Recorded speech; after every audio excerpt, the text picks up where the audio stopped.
In this English lesson, I wanted to help you learn the English phrase to sort something out. This usually means that you need to understand a problem and then solve it.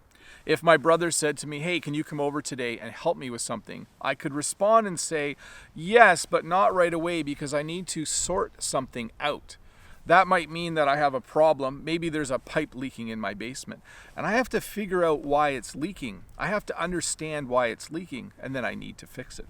So when you say to someone that you need to sort something out, it means that you have some kind of problem, you need to understand that problem, and then you need to solve it. So hopefully you don't have a lot of things today that you have to sort out. The second phrase I wanted to teach you today is the phrase out of sorts. If I say that I'm feeling out of sorts, it means that I'm feeling not normal. I might be feeling grouchy or unhappy. I might be feeling just a little bit blah. That's another word we use in English.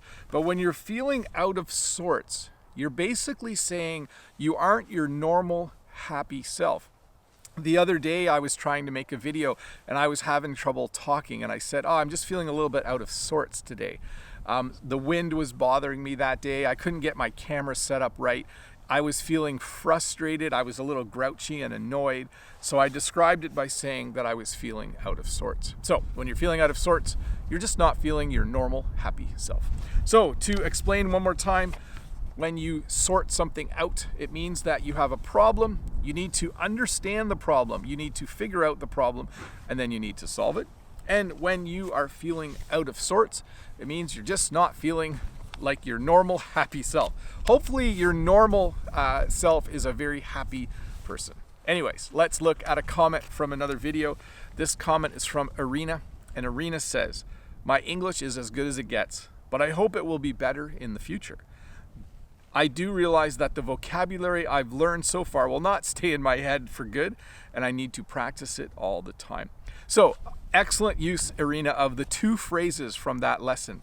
This is from the other day, the phrase "as good as it gets" and the phrase "for good." Perfect use. My response was awesome use of both phrases, Irina.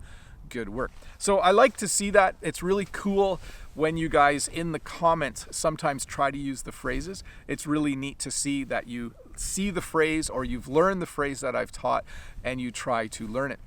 I was going to mention again too that when you practice the phrase right away, it's just a good idea. Practicing in the comments is good, but if you have an English tutor that you meet with once a week, it would be really good if you tried to use these phrases with them. Because I'll be honest, in the comments, most of you use the phrases that I teach correctly, but sometimes some of you do make small mistakes, and I don't have time to correct everybody. In fact, I usually don't correct people because it's just, I feel like you need to be comfortable speaking and not always having your sentences corrected. So I would say in the comments, 90% of the time everyone uses the phrases that I teach correctly, but sometimes there are a few small mistakes. So anyways, I think that's just a great thing to do when you learn a phrase. And in order to remember these phrases, I know some of you have said, it's so hard to remember all these phrases.